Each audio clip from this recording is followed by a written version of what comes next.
Celeb Savant is a career retrospective type interview focusing on singers, actors, and industry experts.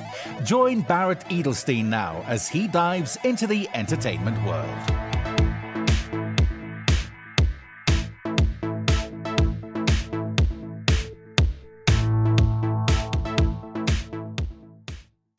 American singer and songwriter Hilary Roberts is a phoenix rising from the ashes. After suffering many years of trauma and abuse, Hilary made the decision that she can no longer deal with those demons alone. In 1997, she reached out to a mentor who offered her solutions and a way of life to which she could recover one day at a time. She has been sober ever since. Hilary is not only a trauma survivor, but also survived open heart surgery after being diagnosed with a very rare congenital heart defect, to which she was only given a 50% chance of success. After the surgery, she lost her voice, but eventually got it back after a year and a half.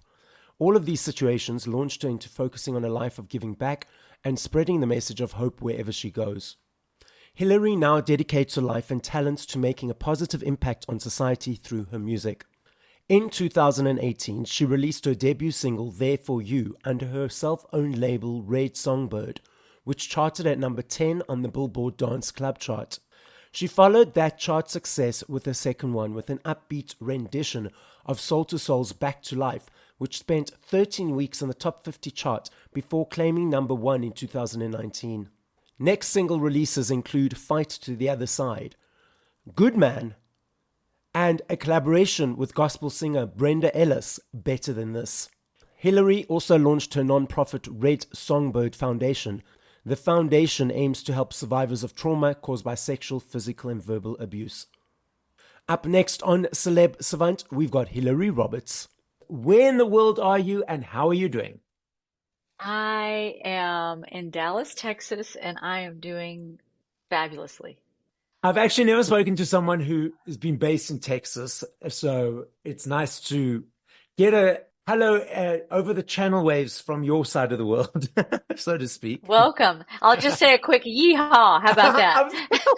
I was going to say that, but I thought, am I being stereotypical or should I say it? But you did it for me, so there we go. Hilary, let's rewind. So what age did you think, cool, I want to be in the entertainment music world, creating world, and how did that journey progress to where we are currently today?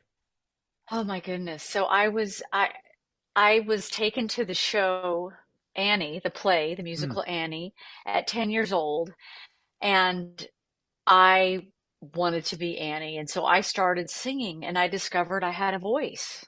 So I started doing talent shows and auditioning for musical theater and doing all of that as at the beginning of my journey. So then eventually I ended up getting almost everything I auditioned for. And, but then I kind of went down a self-destructive road for a bit. Lost my singing voice because I wasn't treating my body with the best care. And then later on got my voice back, started singing again. And I was doing a lot of conferences and different kinds of events, weddings, parties, birthdays, just all kinds of events. But I really wanted to do original music. And so eventually, with some help from some people from the UK who kept encouraging me, who I'm very close to, and other friends here in the States, I ended up meeting with this wonderful Grammy Award-winning producer. And that's when things really started changing. And that was in 2017 when I met Damon Sharp. Are you still doing musical theater or not at all? I still sing musical theater songs, but no, Okay. I'm not doing musical theater now. I haven't done it since I was a kid. Oh, okay. So your original song, so from 0 to 3 to 4 minutes, in creating that song, what motivates it? What inspires it? What invigorates it? Is it easy every time? Let's unpack Hilary's creative brain. My music, I always want to have a message with my songs, and it's also been a therapeutic activity for me. It's been cathartic in releasing emotions. And I guess I also didn't state that I also studied opera and I also sung in church and I sang gospel music. So that Okay. also helped with a lot of my training also. But when I think about a song, for instance, when we wrote the song Good Man, I was thinking about the kind of man that I've always wanted in my life. And I didn't have him at that point, but I called Damon and I said, I want to have this amazing song. And so we started with the idea of the kind of song we wanted, and then we sat down and we started writing this Good Man song. And it was all about the kind of man I wanted, and I thought the kind of man that I also thought was a great representation in the world. So and it was about trust and Mhm. loyalty and a shoulder to cry on, my rock to rely on, etc. Mm. But they're all different for different reasons. I've done songs like Ringer, which was intentionally misspelled for personal reasons, but I was so angry with that song, and it was about a narcissist, Mm. a cheating narcissist, and about being put through the ringer. But many of us have been put through the ringer by bad friendships, certain family members, whatever. But Yeah, everybody knows exactly. about being put through the Yeah. ringer. So yeah. So when you decide to spell it incorrectly, do you get people, the grammar people coming to say, no, no, that's not how you spell it. You're supposed to spell it like this. Do you get a lot of those? Actually, I've only had one person do Oh it, no. Okay. and only one. But looking back, I kind of wish I would have spelled it correctly, but at the time it referred in a way that I can't particularly say publicly to Mm. the Yeah. person that I was speaking about. Yeah, So, yeah, absolutely. No, yeah. so now let's dive into this latest single, the Better Than This, for the Black History Month. So how did that Yes. song come to be? How did the collaboration with Brenda happen? Oh my gosh. So, Brenda Ellis sings at one of the largest African American churches. But I met her when they had asked me to sing at their church, and she has traveled the entire world with Bishop Jakes. And I met her at the rehearsal. Can I reword that part about the legal aspect of Ringer? Yeah, sure. Okay, so I'd like to just say that. Okay, so I'd like to just say on the Ringer song that it was really, somebody can be a dead ringer for something beautiful, but they're not. They're that wolf in sheep's Yeah, yeah, clothing. yeah, That was absolutely. another idea with it. Yeah. So not a lot of people have, but putting me through the ringer is the with the W, and the R is correct if they're a dead ringer to something that is not, basically Yeah, yeah, a yeah. dead ringer to something that is authentic. So there you go. Oh, There's my okay, great. story. I'm sticking to it. Okay. I met Brenda Ellis when I walked into the church to do this rehearsal with Brenda. She basically said, "Come here, baby." And she just put her arm around me and she started showing me all the parts. And she's been a wonderful friend of mine for years. And one day, I had racism with my own grandfather where he wouldn't let my biracial cousin, who was a baby, into the house in the middle of a snowstorm in Pennsylvania. And it really affected me because I loved my cousin, and I actually and then my aunt got married and had another baby who happens to be biracial, and they're two beautiful young men. And later on, I confronted my grandfather about it when he said he was trying to get to know God more, and I said, "How can you say that you know God more if you won't even love your own flesh and blood because of the melanin in their skin?" And he was talking about in his day, blah, blah, blah. I said, "Well, it's not your day anymore, Granddad. And let me just tell you, these two young men are just amazing. Mm. And you're missing out. And I, who have been through so many things and acted out in so many ways, don't deserve the love. They do. If anybody doesn't deserve the love, it's me." Yeah. But I was thinking about the atrocities of hate that were happening in the world still because of Mm. racism and in our own country even. And I told Brenda, I said, there's not, I said, I have this amazing idea where it would be that, not the people that have violated most of the time will not give an apology. They feel justified. Yeah. And I said, but if there's, with the apology, I wanted to say, let the apology come from me. And I said, you can do a call for forgiveness, which I have no right to ask for. Mm. And I said, I think we should write this song. And so I called Jermaine Leighton, who's this incredible musician that Brenda introduced me to before, and Damon Sharp, and we all got together here at my house and we wrote this song, Better Than This. And it was an amazing experience. And I just believe in it so much because it doesn't just address the hate of racism. It's any kind of hate. I mean, we Yeah. can look at the stuff happening, across the world where Anyway, people are divided. I get like this because, you would have thought by now, humans have been around for I don't know how many thousands of years. And you would have thought by now we would have learned the lesson of stop killing each other over differences because you look like that, or you love this person, or you read that book. And yet they're still doing it. But it's interesting. What can I do? And so Mm, there's so many things I'm powerless over in this world, but what can I do in my exactly. little world here, in my little hula hoop? How can I be a lighthouse? How can I make a difference? Mm, And you honoring this song and us talking about all of this, it gives light again to a subject for people to say, wait a minute, when have I been hateful? Oh, how can I make amends for this? How can I make a change? How can I go out and make a difference? And I've seen people, my grandfather later on invited those cousins to that reunion, to the family reunion, and then get to the second one. I wish he would have done more, but he did more than he would have yes. had I not called him to the mat. Yeah. So how can we hold each other accountable and bring more of that element of healing and love in the world so that we have a higher level of consciousness in this world, which it seems that we are doing slowly, ever so Mm, snail slowly, but you have the power to make a difference. I have the power to yeah. make a difference.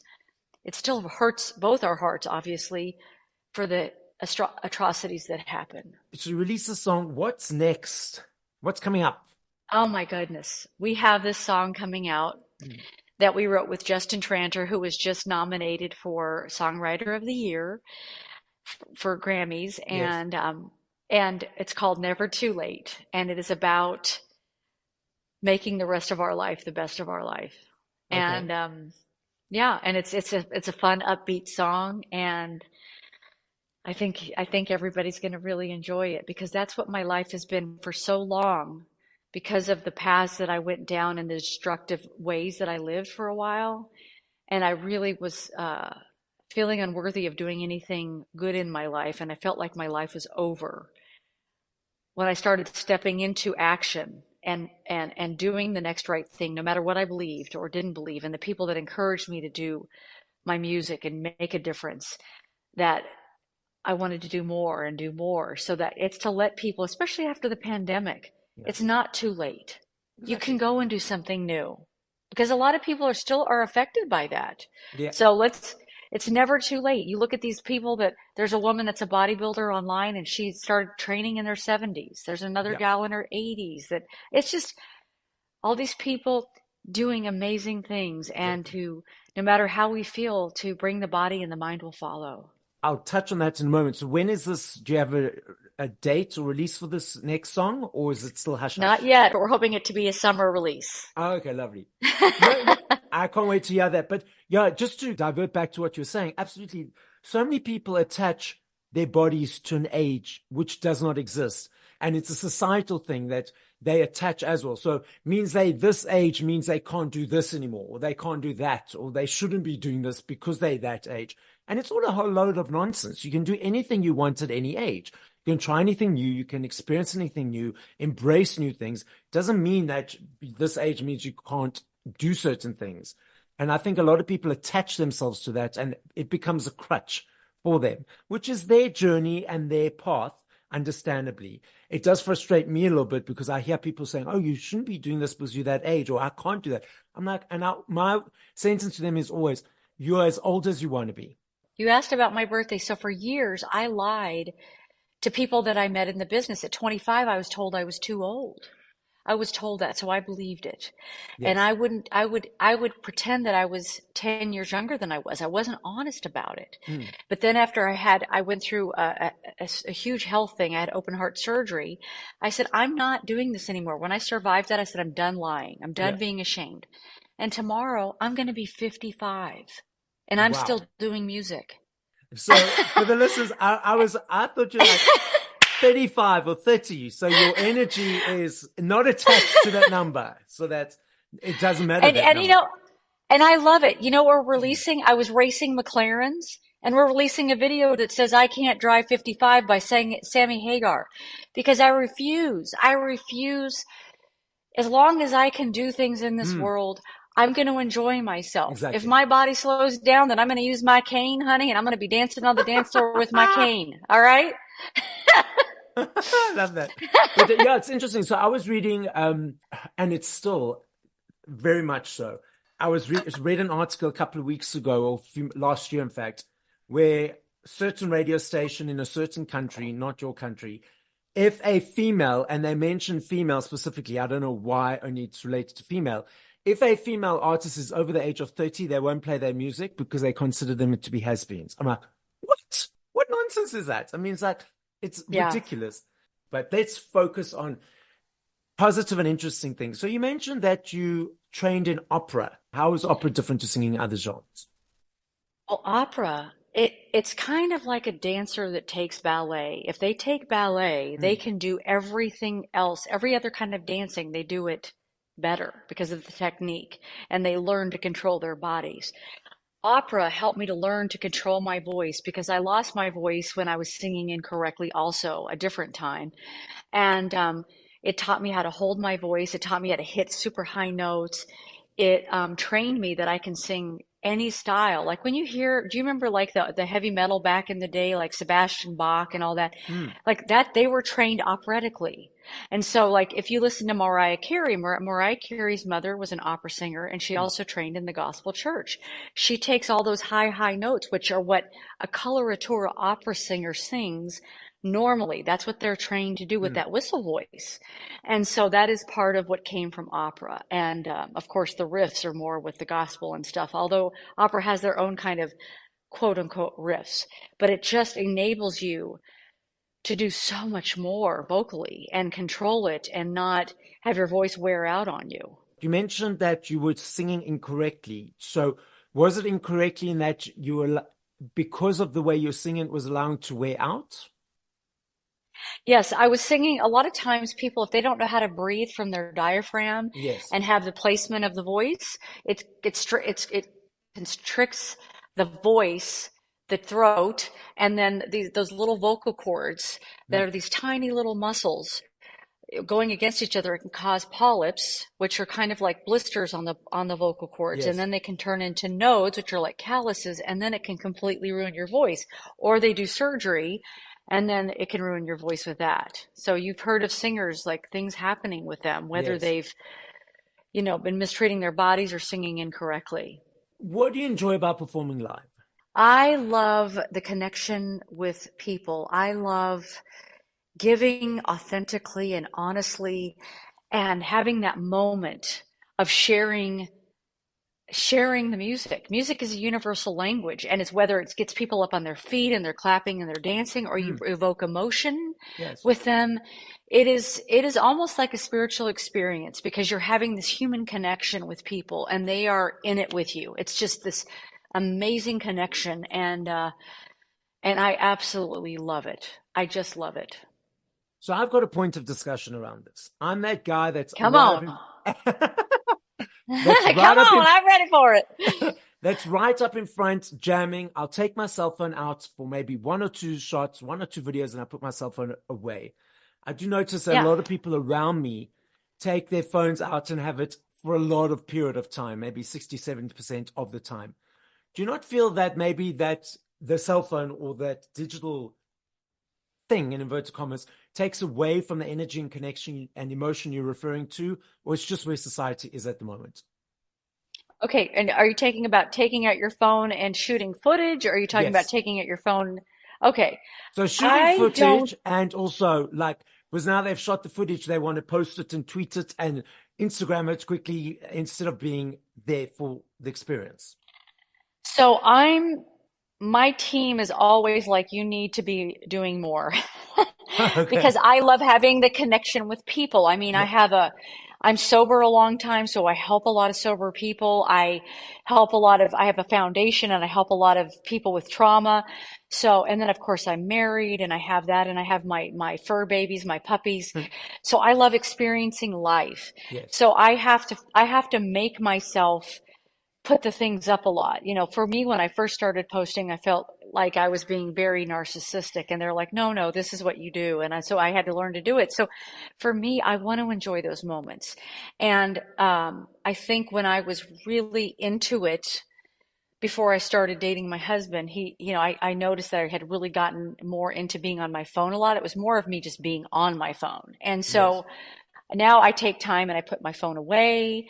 I have special times that I have to say, okay, I'm going to post this many times a week. I'm like, I have to structure it. I think I love some of the things we learn online or the talents we see, but if we're using it as an addiction, it's not a good thing. Yes. And my husband is so not into all that. Like he'll post some things sometimes, but he's like, everything doesn't have to be an Instagram moment. Yes. Let's just enjoy this moment for ourselves. How about that? And Absolutely. I'm like, oh yes, you're so right, my beloved.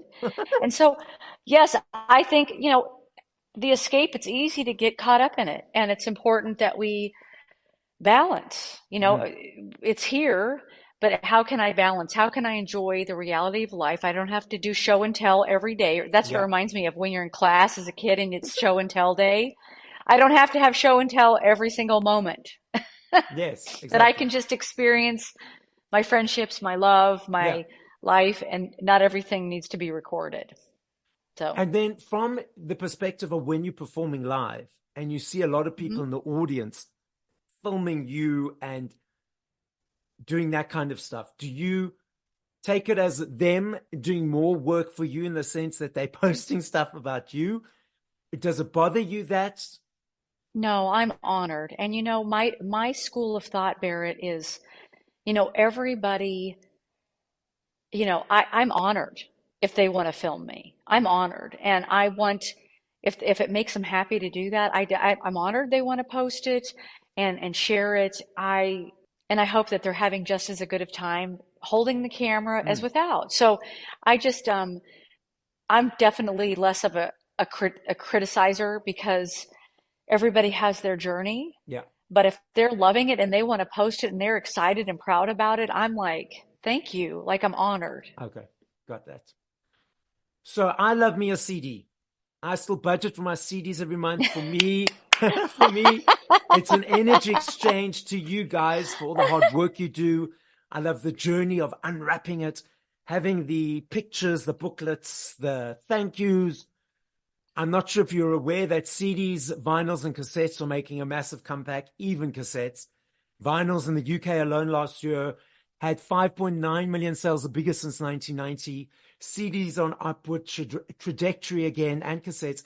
And Oh, I love it. interesting enough, it's not the older people, inverted commas, it's the teenagers and late teens and early 20s that are adopting into it. We also have these digital platforms where people consume music on. Your observations and preferences in your world. I was around before 2001 when everything changed in the music industry. And for me, I think it's whatever version we use. I think it's so important that the artists, the songwriters, the people pouring their hearts into the music earn their keep. Mm. And that's the thing that I'm most concerned about. Now, I love having a CD also, and this whole thing of streaming, and I've had to get used to it, and I'm grateful for all the streams. I do like the CD aspect. No matter what way people get the songs. I just want the songwriters, the artists, Mm. the producers, everybody to be able to get paid because many people will take a song and take it and they don't understand all the lessons that were taken to get there, the money that was spent to make the song. I mean that this is people's livelihood. And so it's just and I think a lot of people are respecting that more and more now. And I love the fact with vinyls just bring back a whole nother realm of things. I mean, I remember playing little 45s of, of different songs on Yeah. my little record player. So I of course I love that. It's tangible. You can Yes. touch it. You can read it. Yes. Yeah. I love this game. I know if I had to ask you this question in 2 minutes, 10 years, 5 minutes, I know your answer will be different every time because there are millions of them. I recognize that and I understand that. I'm not Okay. saying favorites. I'm saying top of mind. If you had to Okay. play 5 songs by other artists once we finish this conversation, what would those 5 songs be and by whom? Oh. Your face. Well, I can tell you if I was locked on an island and I only had one record to listen to, it would probably be Stevie Wonder Okay. because he's so amazing. He's so different. So if you gave me one record, but that's not the question you asked, but that's the answer. The first one I'm giving you. So it would be Stevie Wonder. Lately I have had the strangest feeling. Why is my brain? Anyway, it's a wonderful song. It's Yeah. called Lately. Duh, Yes. Lately. So Lately, and any other funk song by him, he's just unreal. Number 2, wow. Minnie Riperton, Loving You. I love Yes. that song. Mm. Number 3 would be, gosh. If you can't think of a specific song, then maybe just 3 other artists. Yeah, okay. So I'll say, I love Celine Dion. Mm. I love Sade. Yes. And then there's a lot of current artists I love. So it's just, this is so hard for me. I love, but I have the utmost respect. My most respect is for, opera singers have to train 8 years before they can ever perform in an opera. So they have to train their voices. So Mm. I would probably pick Joan Sutherland as an opera singer. Okay. But there's so many people these days. Adele, Ed Sheeran, Mm.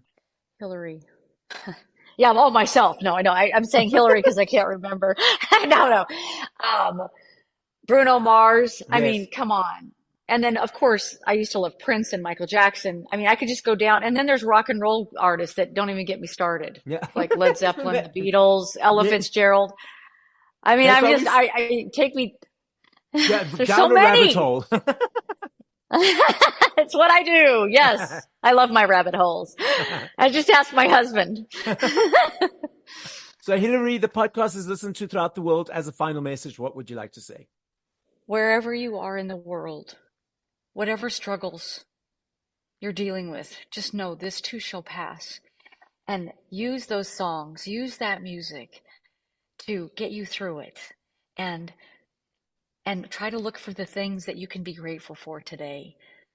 Because there's so many things. And let the music help you cry it out, laugh it out, dance it out. And let's walk with each other shoulder to shoulder through this journey of life, because we need each other. And just find the places where the love is. Find the places that encourage you. Find the people that encourage you. And most of all, be good to yourselves. Be good to you. Be your own best friend. Thank you for listening to this episode of Celeb Savant. Please follow Barrett on TikTok, Instagram, YouTube, and Facebook at Celeb Savant. That's CelebSavant.